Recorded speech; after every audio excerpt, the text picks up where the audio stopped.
Hello बच्चों, आज हम कक्षा 4 के वार्षिक परीक्षा के हिंदी विषय का पेपर देखते हैं, जिसमें पूछा गया है कि कोरकू जनजाति की चित्रकला को कहते हैं तो क्या कहते हैं? इसको गुदनी कहते हैं।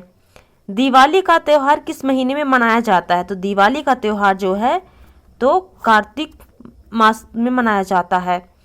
ठग के अनुसार घोड़े को किसने जन्म दिया था? तो ठग के अनुसार घोड़े को जन्म खूंटे ने दिया था।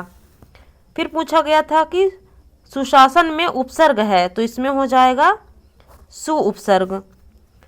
और इसके बाद पूछा गया था कि घोड़ा को संस्कृत में क्या कहते हैं? तो घोड़े को संस्कृत में अश्वः कहते हैं।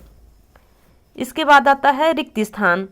तो बच्चा माँ के फैले में छिप जाता है तो कहाँ छिप जाता है? आंचल में। कहाँ छिप जाता है? आंचल में।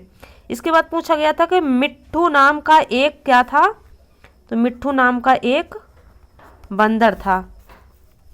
फिर पूछा है कि बालक रवि ने अपनी पहली कविता किस उम्र में लिखी थी? तो किस उम्र में लिखी थी? वो 7 वर्ष की उम्र में लिखी थी। शांति निकेतन पश्चिम बंगाल के किस स्थान पर है? तो बोलपुर नामक स्थान पर है। स्नेह का तत्सम शब्द होगा तो स्नेह का तत्सम शब्द हो जाएगा स्नेह।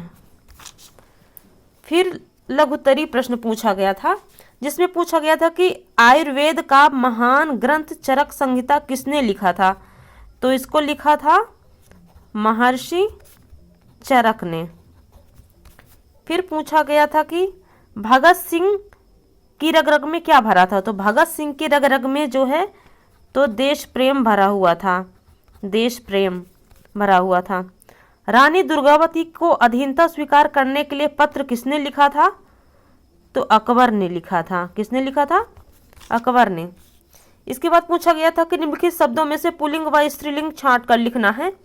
तो इसमें राजा पुल्लिंग हो जाएगा, मोर पुल्लिंग हो जाएगा, लड़का पुल्लिंग हो जाएगा, मजदूर पुल्लिंग हो जाएगा, तथा तलवार, सड़क और ये दासी जो है मिट्टी, ये स्त्रीलिंग हो जाएगा।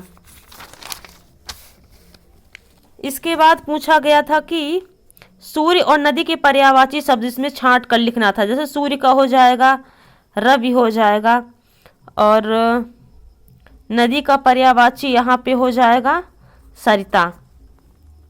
फिर पूछा गया था दो पक्षियों के नाम संस्कृत में लिखना है। तो काका है, कौवा हो जाएगा, शुका है हो जाएगा, दो पक्षियों के नाम। फिर इसके बाद पूछा गया था कि सीखो कविता के अनुसार हमें मछली से क्या सीखना चाहिए? दूध धारा किसे कहा जाता है? सुलेख शिक्षा के लिए क्यों जरूरी माना जाता है? स्वस्थ रहने के लिए हमें क्या करना चाहिए? और अपने प्रधानाध्यापक को अवकाश के लिए पत्र लिखना है। वाला प्रत्यय लगाकर 3 शब्द बनाना है। प्रत्यय मतलब जो हम किसी शब्द के अंतिम में लगाते हैं उसे प्रत्यय कहते हैं। इसके बाद दीर्घ उत्तरीय प्रश्न में पूछा गया था कि यह कदम का पेड़ कविता की कोई 4 पंक्तियां लिखनी थी। बुजुर्ग व्यक्तियों के लिए आप क्या कर सकते हैं वो हमें लिखना था। फिर यहाँ पे हमें पद गद्यांश दिया हुआ था, जिसमें नीचे प्रश्नों के उत्तर प्रश्न दिए हुए थे, जिसमें हमें उत्तर इससे ढूंढ करके लिखना हुआ होता है। फिर सबसे लास्ट में पूछा गया था किसी एक विषय पर हमें 5 वाक्य लिखना है, जैसे कि मेरा बस्ता, दीपावली, मेरा विद्यालय।